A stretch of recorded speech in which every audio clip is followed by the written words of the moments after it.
Welcome to Crazy talk. புகழ்பெற்ற பல கலைஞர்கள் வரைஞ்ச விலை மதிப்பு மிக்க ஓவியங்கள் இப்போ உலகின் பல்வேறு நாடுகள்ல இருக்க மியூசியம்ல வைக்கப்பட்டிருக்கு. இந்த ஓவியங்களோட மதிப்புகள் எல்லாம் பல மில்லியன் டாலர்கள் வரும். அப்படிப்பட்ட விலை மதிப்பு மிக்க ஓவியங்கள் அது வைக்கப்பட்டிருந்த மியூசியம்கள்ல இருந்து கடந்த காலங்கள்ல கொள்ளையடிக்கப்பட்டிருக்கு. அப்படி நடந்த உலகின் சில முக்கியமான கலைப்பொருள் திருட்டை பத்தி தான் இப்போ நாம பார்க்க போறோம். வாங்க வீடியோக்குள்ள போலாம். Gardner museum theft. 1990ஆம் ஆண்டோட மார்ச் 18ஆம் தேதி அமெரிக்காவோட பாஸ்டன் நகரத்தில் இருக்கக்கூடிய இசபெல்லா ஸ்டூவர்ட் கார்டன் மியூசியம்ல உலகின் மாபெரும் கலைப்பொருள் திருட்டு நடத்தப்பட்டுச்சு. திருடப்பட்ட கலைப்பொருட்களோட இன்றைய மதிப்பு மட்டுமே கிட்டத்தட்ட 500 மில்லியன் டாலர்கள் இருக்கலாம்னு குறிப்பிடுறாங்க. இதை இந்திய மதிப்புல கணக்கிடும் போது கிட்டத்தட்ட 3000 கோடி ரூபாய் அளவுக்கான கலைப்பொருட்கள் அன்னைக்கு மட்டும் திருடப்பட்டுச்சு. இப்படிப்பட்ட ஒரு பெரிய திருட்டு நடந்தது அதுதான் முதல் தடவையும் கூட. இந்த திருட்டு நடந்த மார்ச் 18ஆம் தேதின்றது செயின்ட் பேட்ரிக் டேயா கொண்டாடப்படுது. அன்னைக்கு ராத்திரி என்ன நடந்திருக்குன்னா, கார்ட்னர் மியூசியம்க்கு 2 போலீஸ்காரங்க வந்திருக்காங்க. வந்தவங்க என்ன சொல்லியிருக்காங்கன்னா, அந்த மியூசியம்குள்ள ஒரு செக்யூரிட்டி அலர்ட் வந்திருப்பதாகவும் அது என்னன்னு பாக்குறதுக்காக தான் நாங்க வந்திருக்கோம்னு சொல்லியிருக்காங்க செக்யூரிட்டி கார்ட்ஸ் கிட்ட. ஆக்சுவலா அந்த மியூசியமோட புரோட்டோகால் படி அந்த மியூசியமோட சீஃபோட அனுமதி இல்லாம அப்படி யாரையுமே உள்ள விடக்கூடாது. ஆனா இவங்க வாட் குட் பாசிபிளி கோ ராங்னு சொல்லிட்டு உள்ள விட்டுட்டாங்க. அதுதான் அவங்க பண்ண மிகப்பெரிய தப்பு. உள்ள வந்தவங்க உடனடியா அவங்களோட வேலையை ஆரம்பிச்சிருக்காங்க. துப்பாக்கி முனையில செக்யூரிட்டி கார்ட்ஸை இவங்க மிரட்டியும் இருக்காங்க. என்ன மிரட்டி இருக்காங்கன்னா, நாங்க இங்க திருட மட்டும் தான் வந்தமே தவிர தேவையில்லாம உங்களை தாக்க வச்சிடாதீங்கன்னு சொல்லிட்டு மிரட்டி இருக்காங்க இந்த திருடர்கள் 2 பேரும். அப்போ அங்க இருந்த செக்யூரிட்டி கார்ட்ஸ்ல ஒருத்தர் என்ன சொல்லி இருக்காருன்னா, இங்க நாங்க காவல் காக்கிறதுக்கு மட்டும்தான் சம்பளம் வாங்குறமே தவிர உங்ககிட்ட அடி வாங்குறதுக்கெல்லாம் சம்பளம் வாங்கலன்னு சொல்ல உடனே செக்யூரிட்டி கார்ட்ஸ் எல்லாத்தையும் கை கால்களை கட்டி போட்டு ரொம்ப சாவகாசமா திருட ஆரம்பிச்சிருக்காங்க இந்த திருடர்கள் 2 பேரும். தோராயமா 81 நிமிடங்கள் நடந்திருக்கலாம்னு சொல்லப்பட்ட இந்த திருட்டுல 13 விலை மதிப்பு மிக்க ஓவியங்கள் திருடப்பட்டுச்சு. இந்த திருட்டு நடந்த சமயத்திலேயே, அதாவது 90கள் சமயத்திலேயே இந்த கொள்ளையடிக்கப்பட்ட 13 ஓவியங்களோட மொத்த மதிப்பு 300 மில்லியன் டாலர்கள். வந்த வேலை முடிஞ்சதும் 2 பேரும் எப்படி உள்ள வந்தாங்களோ போலீஸ் மாதிரியே திரும்பியும் போயிருக்காங்க. அதுக்கப்புறம் இந்த கலைப்பொருள் திருட்ட பத்தின இன்வெஸ்டிகேஷன் ஆரம்பிச்சது. எத்தனையோ நபர்களை விசாரிச்சுட்டாங்க. கிட்டத்தட்ட 32 வருடங்கள் கடந்த நிலையில இப்ப வரைக்கும் இதை யாரு பண்ணான்னு கண்டுபிடிக்கவே முடியல. நிறைய பேர் மேல சந்தேகப்பட்டாங்களே தவிர அவங்கள அரெஸ்ட் பண்றதுக்கான சரியான ஆதாரம்ன்றது கிடைக்கவே இல்லை. இந்த திருட்ட பத்தின ஏதாவது ஒரு தகவல் சொன்னா கூட அவங்களுக்கு 5 மில்லியன் டாலர்கள் வரைக்கும் சன்மானம் கொடுக்கிறோம்னு கார்ட்னர் மியூசியம் அறிவிச்சிருக்காங்க. ஆனா அப்பையும் இந்த திருடு போன ஓவியங்களை பத்தி எந்த விதமான தகவல்களும் தெரிய வரல. இந்த திருட்டு நடந்ததுக்கு பல்வேறு காரணங்களை சொன்னாங்க. இந்த கொள்ளையை நினைவுபடுத்தும் விதமா இந்த காணாம போன 13 ஓவியங்கள் வைக்கப்பட்டிருந்த ஃப்ரேம்ஸ், அதுவும் எம்டி ஃப்ரேம்ஸா இப்ப வரைக்குமே அந்த மியூசியம்ல வைக்கப்பட்டிருக்கு. இப்ப வரைக்குமே அந்த தொலைந்து போன ஓவியங்களுக்கான தேடல் நடந்துகிட்டு தான் இருக்கு. ஆனா எப்போ திரும்ப கிடைக்கும்னு தான் தெரியல. Mona Lisa goes missing. One of the most valuable painting of the வேர்ல்டா பார்க்கப்படுறது தான் இந்த மோனாலிசா. லியோனார்டோ டா வின்சினால 500 வருடங்களுக்கு முன்னாடி வரையப்பட்ட இந்த மோனாலிசா ஓவியத்தை பத்தி தெரியாதவங்களே இருக்க முடியாது. தற்போதைய நிலையில இந்த ஒரு பெயிண்டிங்கோட மதிப்பு மட்டுமே கிட்டத்தட்ட 900 மில்லியன் டாலர்கள் இருக்கலாம்னு குறிப்பிடுறாங்க.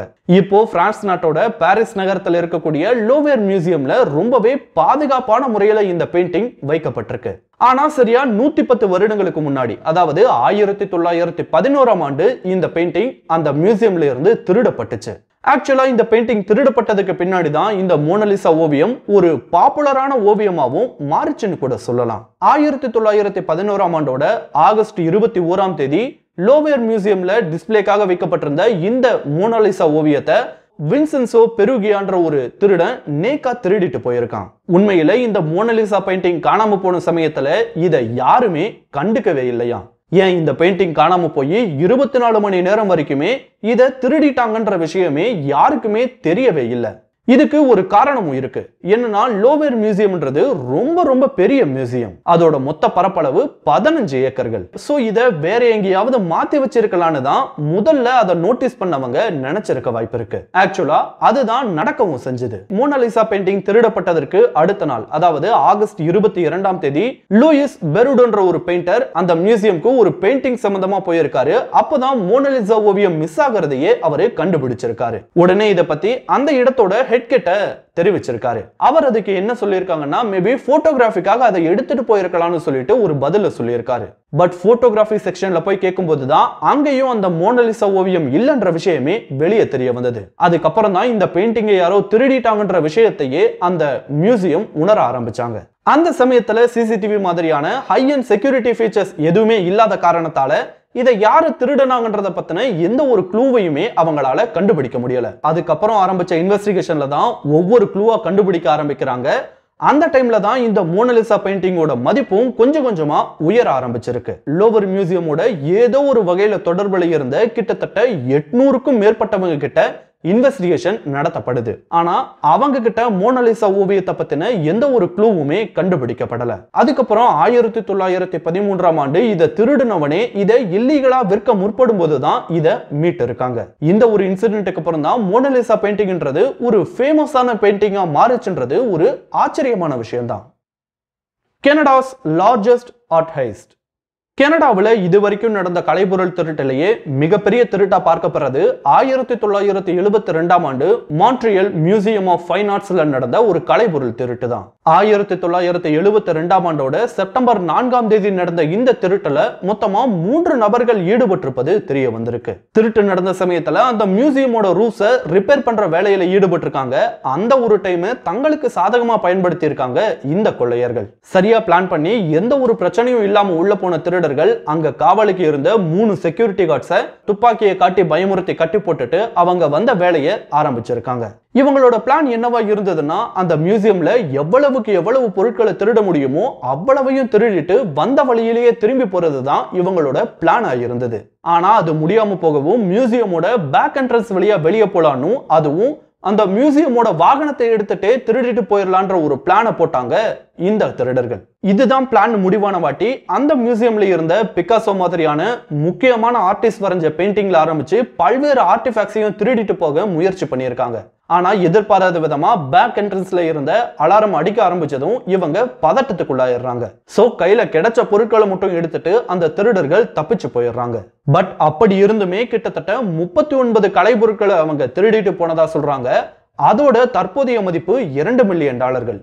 ஒருவேளை அவங்க பிளான் பண்ணது மட்டும் நடந்திருந்தா இந்த மதிப்பு இன்னுமே அதிகரிச்சிருக்குன்றதுல எந்த ஒரு சந்தேகமும் கிடையாது. அதுக்கப்புறம் இது சம்பந்தமான இன்வெஸ்டிகேஷனும் ஆரம்பிக்குது. அப்படி நடந்த இன்வெஸ்டிகேஷன்ல வெறும் 2 பொருட்கள் மட்டும்தான் திரும்ப பெறப்படுது. மற்ற பொருட்களுக்கெல்லாம் என்னாச்சு, யாரோட பிரைவேட் கலெக்ஷன்ல போய் சிந்துச்சுன்னு இப்ப வரைக்கும் யாராலையும் கண்டுபிடிக்க முடியல. சோ இதுதான் கனடாவில் நடந்த மிகப்பெரிய கலைப்பொருள் திருட்ட பத்தின தகவல்கள். இந்த வீடியோல நாம பார்த்த 3 கொள்ளை நிகழ்வுகளும் பக்காவா பிளான் போட்டு நிகழ்த்தப்பட்டவே தான். இந்த கொள்ளையின் போது காணாம போன கலைப்பொருட்களை இன்னமுமே தேடிட்டு தான் இருக்காங்க.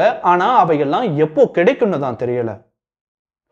இந்த வீடியோ உங்களுக்கு பிடிச்சிருந்தா லைக் பண்ணுங்க, கமெண்ட் பண்ணுங்க, ஷேர் பண்ணுங்க. இதே மாதிரியான புதிய வீடியோக்களை பார்க்க மறக்காம கிரேசி டாக் சேனலுக்கு சப்ஸ்கிரைப் பண்ணுங்க. தேங்க்யூ.